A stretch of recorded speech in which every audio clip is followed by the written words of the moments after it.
Welcome to Sleep Begins. The day is over, the night is here, and it's time to give yourself permission to rest. Settle beneath your blankets, get comfortable, and allow the noise of the day to slowly fade away. Whether you're settling into bed or simply looking for a moment of peace, you've found the perfect place to unwind. Now, let's begin.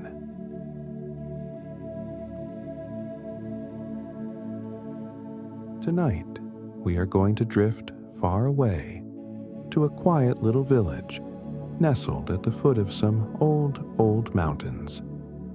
These mountains are called the Catskills, and they rise up gently along the western side of a wide, slow river, their tops often wrapped in soft blue mist, as if they are wearing a blanket of their own.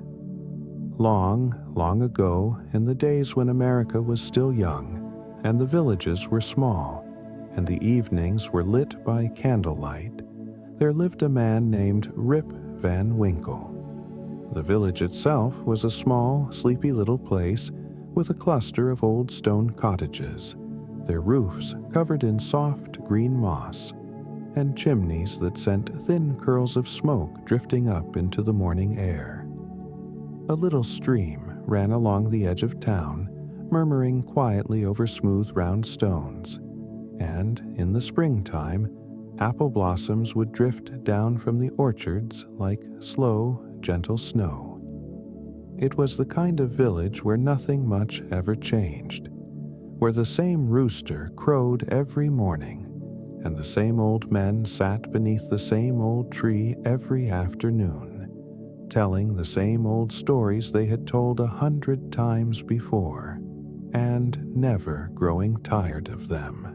Rip was the sort of man everyone in the village liked. He was kind. He was gentle. He would help any neighbor fix a fence or watch any child for an afternoon, or sit and listen to any story, however long. Children loved him because he always had time to play.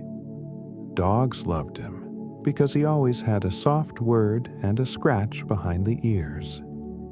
Even the other men of the village, who gathered under the shade of the old inn tree, enjoyed his company, for Rip was easy and warm, and never had a hurried word for anyone.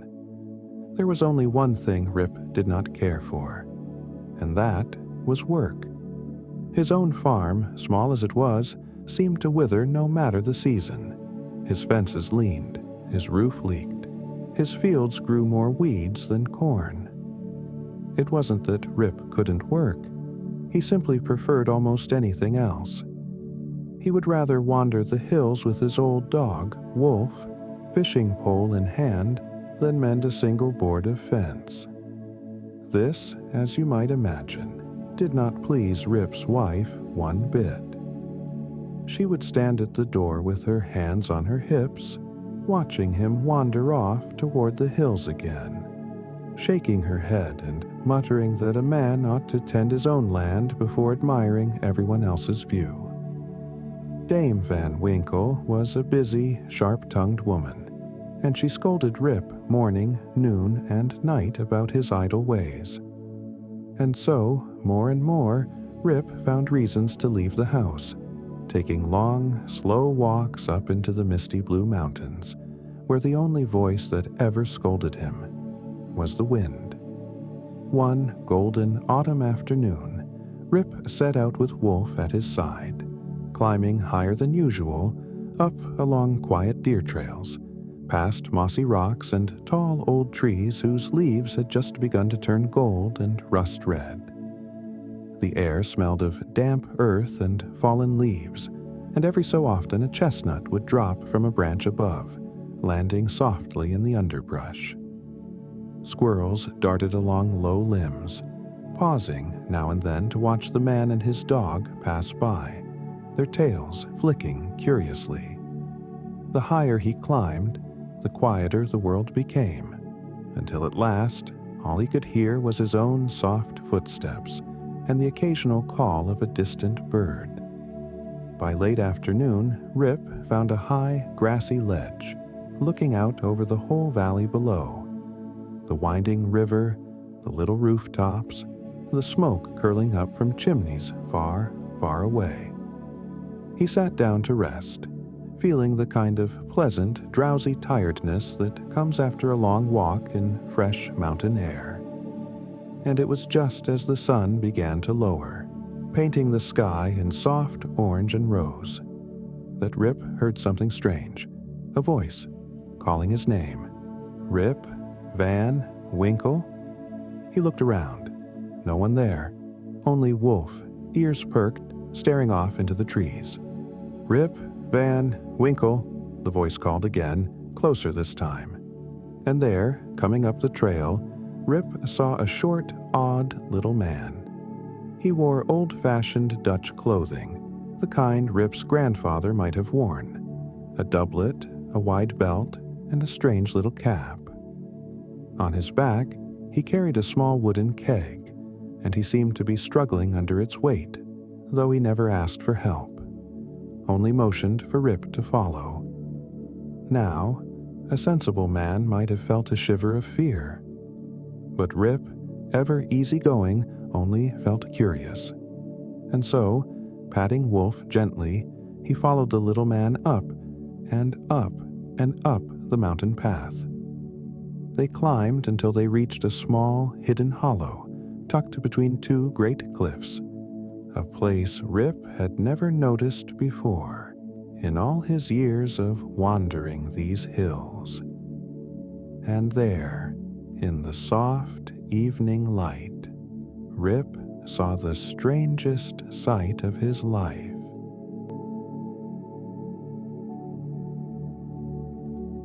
A whole group of little men, dressed just like his silent guide, sat scattered about the hollow. Some had long beards and broad, round faces, and wore high-crowned hats with wide brims, just like figures Rip remembered from an old painting that had once hung in the village inn. Some rolled wooden balls down a smooth stretch of grass. Others stood quietly by, watching the game, their faces solemn, as if this were the most serious business in the world. Nobody spoke. The only sound was the low, rolling rumble of the balls, echoing softly off the cliffs, like far-off thunder rolling gently through the hills. Rip watched for a while, half expecting someone to offer him a friendly word, or wave him over to join the game. But the little men only glanced at him now and then, with strange, quiet curiosity, before returning their attention to their rolling balls. The little man set down his keg, and without a word, poured a cup of something from it, a strange, pale liquid, and handed it to Rip. Rip, tired from his climb, and never one to refuse a friendly offer, drank. It was strange and sweet, unlike anything he had tasted. He drank again, and with each cup, the hollow around him grew softer, hazier, warmer, until his eyelids grew heavy, heavier and heavier still. And Rip Van Winkle fell fast, fast asleep. He slept through that whole autumn night. He slept as the leaves turned from gold to brown and drifted down one by one to rest upon the forest floor. He slept through winter's hush, when soft snow settled gently over the quiet hollow, tucking him in like a blanket. He slept through spring, as tiny green shoots pushed up through the melting snow, and birds returned to sing in the budding trees. 20 years, in fact, passed by, while Rip Van Winkle slept. When at last he opened his eyes, the sun was shining down warm and bright, and for a moment Rip simply lay still, blinking up at the clear blue sky. That was quite a nap, he murmured to himself, sitting up slowly, his joints stiff and creaky. I suppose I ought to get home before Dame Van Winkle scolds me for missing supper. He looked around for Wolf, but his old dog was nowhere to be seen. He looked for his musket, which he'd leaned against a tree, but found only a rusted, rotting old firearm, its wood soft and crumbling. And when he reached up to scratch his chin, he found, to his great surprise, a long, tangled gray beard hanging nearly to his chest. Puzzled, but still not quite alarmed, Rip made his slow way back down the mountain path, a path that seemed somehow less familiar than before. Trees had grown where none had stood. Streams ran in slightly different courses. But he told himself it was only the strangeness of waking from such a long, deep sleep. And he continued on, down toward the village he had known his whole life.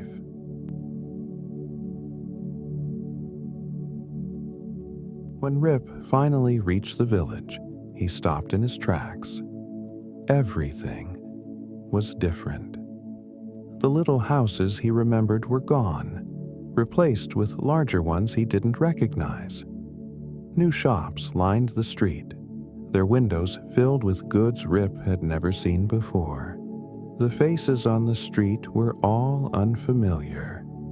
Children pointed and giggled at his long gray beard and strange old clothes, and dogs he had never met barked at him as though he were a stranger passing through, rather than a man who had walked these same lanes his whole life. Even the old inn, where he used to sit beneath the shade tree with his friends, looked different. The sign now showed a face he didn't know, above the words General Washington, rather than the king he remembered. The old shade tree itself had grown twice as tall, its branches spreading wide over a street that somehow felt both familiar and entirely new. "Does nobody here know me?" Rip asked, bewildered, standing in the town square. "I am Rip Van Winkle," the townsfolk murmured amongst themselves, and at last an old woman stepped forward, peering closely at his weathered face. "Rip Van Winkle," she said slowly, wonder dawning in her eyes. "Why, I remember that name. My father used to speak of him. He wandered up into the mountains one autumn day, years and years ago, and was never seen again." Rip's heart grew heavy and confused. "But I only slept one night," he whispered. It was then that a young woman holding a small baby stepped closer, studying his face with growing astonishment. "Father," she asked softly, could it really be you?" And Rip looked into her eyes and saw, beneath the years, the little girl he remembered, his daughter, Judith, now grown with children of her own. Gently, kindly, she took him in, and over a warm supper that evening by candlelight, Rip learned all that had happened while he slept. 20 long years had passed. His wife had since gone to her rest. The little colonies he had known were now a whole new nation, free and independent, with George Washington himself as their leader. It was a great deal for an old man to take in all at once. But Rip, being Rip, did not grieve for long. He settled instead into a comfortable little corner of his daughter's home, content simply to rock gently by the fire each evening. His grandchildren gathered close, eager to hear the strange and wonderful tale of the day. Their grandfather fell asleep in the misty mountains, and woke to find 20 years had quietly slipped by. He found, too, that he rather liked this new life. No fences to mend, no fields to plow, only stories to tell and grandchildren to spoil. And in time, Rip Van Winkle became known throughout the village as its gentlest, oldest storyteller, sitting beneath the old trees on warm afternoons, telling the tale of the little men in the mountains and their silent, rolling game, again and again, to anyone who wished to listen. Travelers passing through would often stop just to hear him speak, and children would beg him to tell it one more time, even though they already knew every word by heart. Rip never seemed to mind. He would settle into his favorite chair, stroke his long gray beard, and begin the tale exactly as he always did. Slowly, warmly, as though inviting his listeners to climb the misty mountain path right alongside him. Some say, on quiet evenings, if the wind moves just right through the Catskill Hills, you can still hear the soft, distant rumble of that game, rolling on and on, like far-off, gentle thunder.